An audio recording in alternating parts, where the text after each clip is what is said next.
artisanal miners or large miners, large-scale miners, in terms of their responsibility.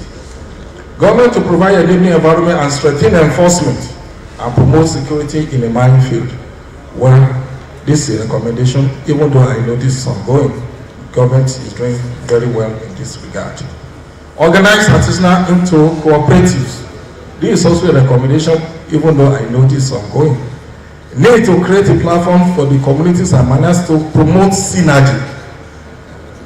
And finally, government to review the policy and regulatory enforcement, and particularly the Nigerian Miners and Mining Act 2007. Thank you very much.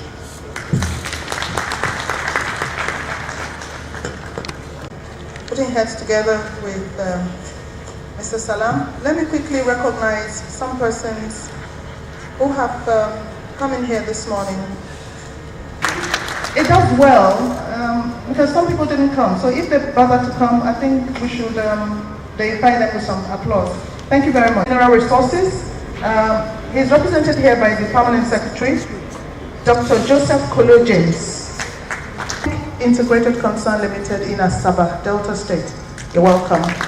We'll take other recognitions in the course of the day of the session. But please, let's quickly go on to the Group 4 thematic presentation, which is creating effective regulation and legal framework. And this will be presented by the Director of Legal Services at the Ministry of Mines and Steel Development, Ibrahim Haske Diko Esquire. Mr. Diko, sir. Please clap. Thank you. The theme of proceeding in my group, as had been said, is creating effective regulation and framework for mining sector. The lead paper was presented by Professor Peter Akpe, SAM, and at the group discussion, our friend and learned friend Jimoke also presented a paper in relation to regulation and control of the mineral sector in Nigeria. Briefly, among other things, the objective of the paper presentation was to highlight some salient points or issues in the Mineral Act, the mineral regime, that is 2007. And the second objective was also to sensitize stakeholders on some salient issues also as well. And the third objective was to make the regime responsive to the development or developmental objective of the country and competitive for the attraction of investment in Nigeria. Of course, so many issues were raised in the paper. I will just mention one or two and go to the recommendation, which is the main thing for us here to consider. He said, among other things, that where the investor is concerned about the maximum return he will get, the stakeholder also expectation for the industry over time is to be able to get to the roots of the observance of good governance and the best practice at the field. Because according to him, the activities in mining is so disorderly that stakeholders also are worried. The third one, he said the regulatory agencies also are concerned with how to govern the sector in order to prevent disorderly activities that have been identified and strict compliance with the law on the issue of recuperation, rehabilitation program and other practices that are, among other things, relating to health of workers and the protection of the field. Of course, the federal government also is concerned with how to improve the contribution of the revenue that is paid to the government coffer. And then he recommended a few things also, which I'll just mention one or two things and then go to this conclusion. According to him, the disorderly manner of illegal mining should be controlled, and enforcement of good mining practices should be ensured, and reduction of pervasive smuggling of minerals, as it's noticed from discussions yesterday, should also be minimized. Then the improvement of control and monitoring of mineral export to curb incidences of under declaration of value of mineral that are exported from the country, and to ensure repatriation of proceeds for investors that may have something. Then final one, according to him, is to strengthen the Mines and Inspectorate Department, the Mines Environmental and Compliance Department, among other departments that are involved in the regulation and control of mineral activities in Nigeria. At the group discussion, like I said, our friend Dimoke also made a presentation, and among other things she identified clarity of roles. She noted that the role between the legislation as presently constituted in 2007 law does not clearly define the role of the minister and the regulatory agent.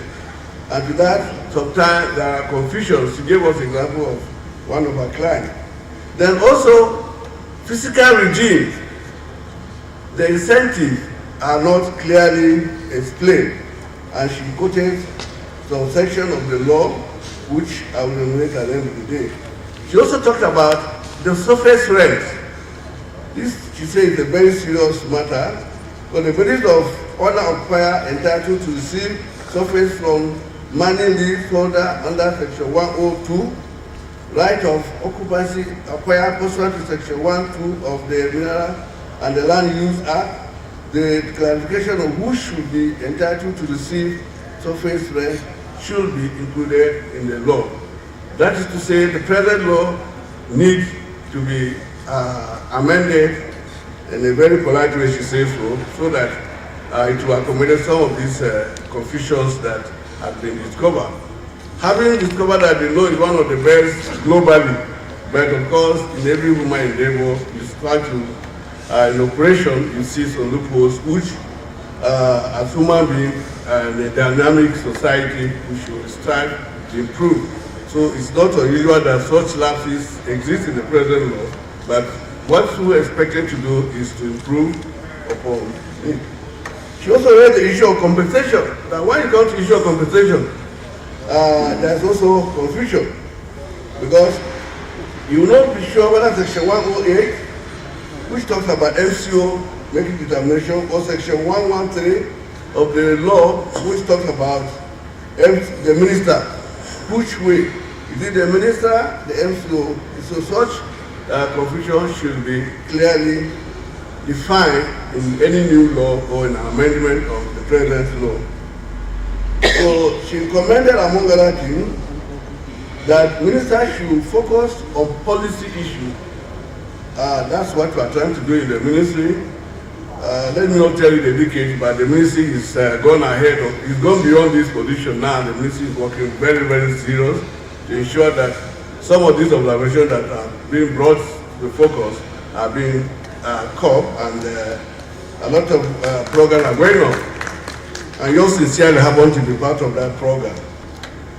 The minister should focus more on the policy, and that's what the new thinking in the ministry is all about, to completely detach the minister from regulatory issues and leave the minister on policy issues alone. That is the general best practice globally.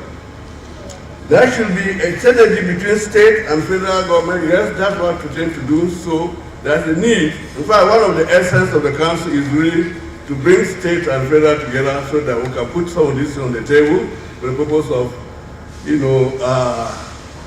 reducing whatever conflict that's apparent or is likely to arise.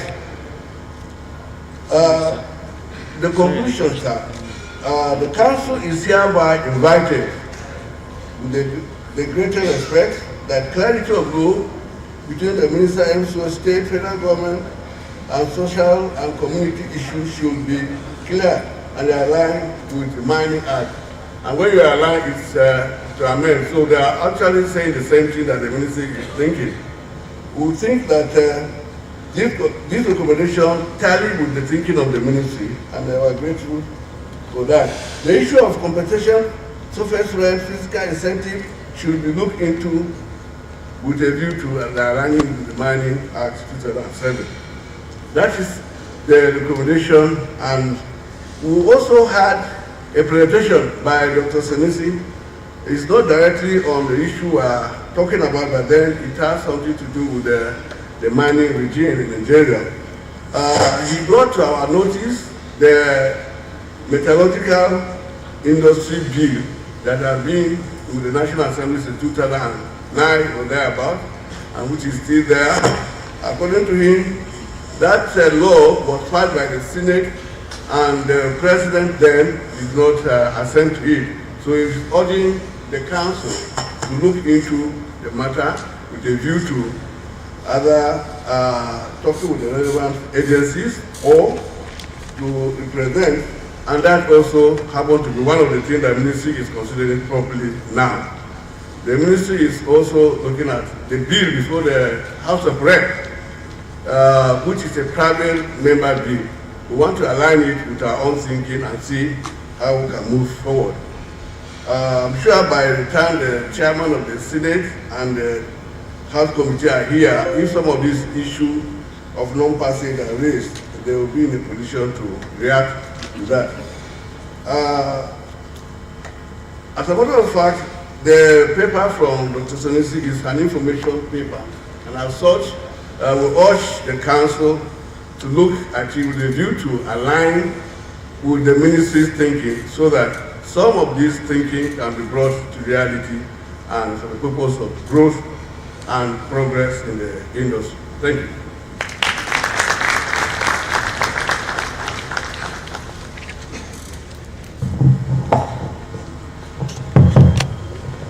Is very cogent and the recommendations are concise. I wish the Secretariat will take those recommendations. But for the purpose of amendments, if there is any amendment from the participants, those who were there at the deliberations yesterday on Group 4, is it? Group 4. Are there any additions, subtractions, amendments, or we should adopt it the way it is? To add a little bit on Mr. Hafke's presentation, that yesterday in one of the papers presented, we have had very passionate exposition on the desirability of allowing the Minerals and Mining Act as it is to remain for some time. My argument with the Prof who presented that paper, hinging on the argument of over-governance in the sector, is that any law that has spent 5 years in human interaction requires to be reviewed from time to time. The new ones came after the old ones, so the old ones were reviewed for the new ones.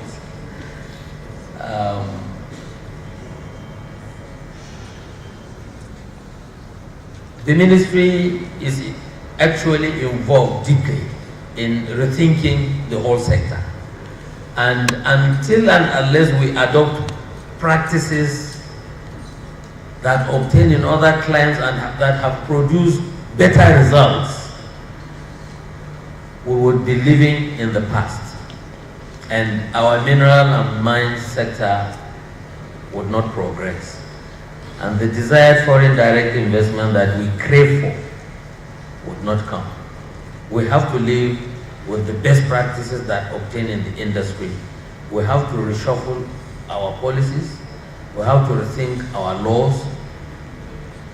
And indeed, times without number, we have been called and informed that our mining incentives in Nigeria are the best that can be obtained the world over.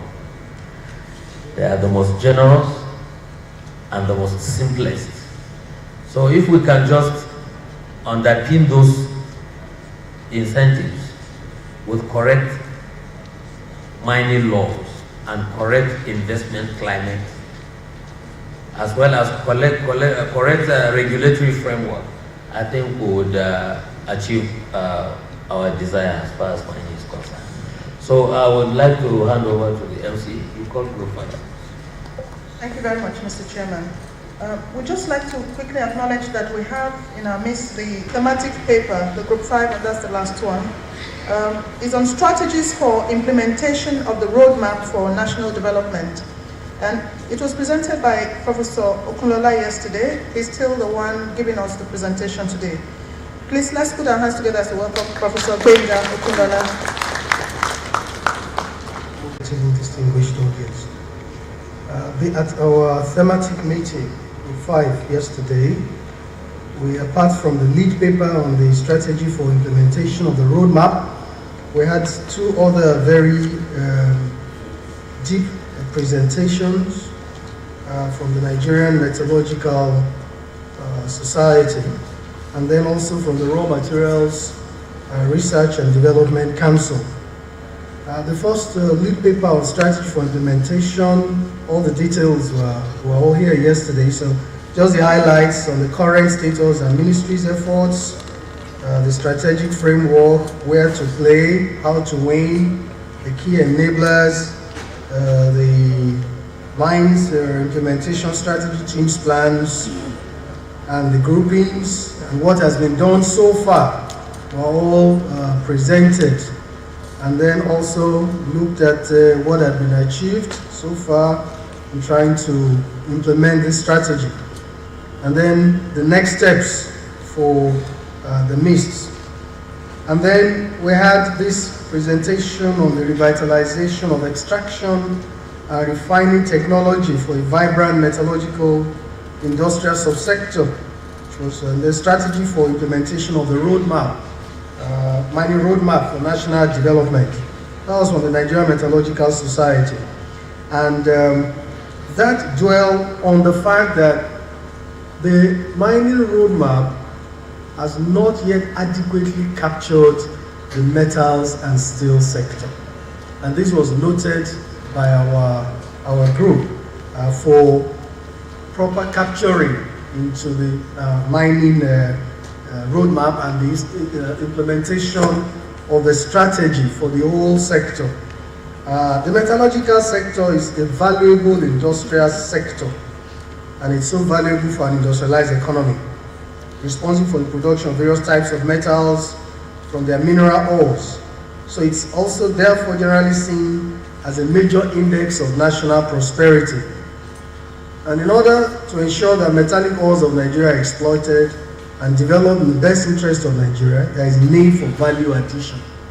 So the group hammered a lot on value addition, and the economics of industrial development also should be linked not only to this value addition, but the processes that are involved, even in the value addition and the refining of the mineral ores to produce metals, not only like steel, but also aluminium, tin, copper, lead, and zinc, and so on.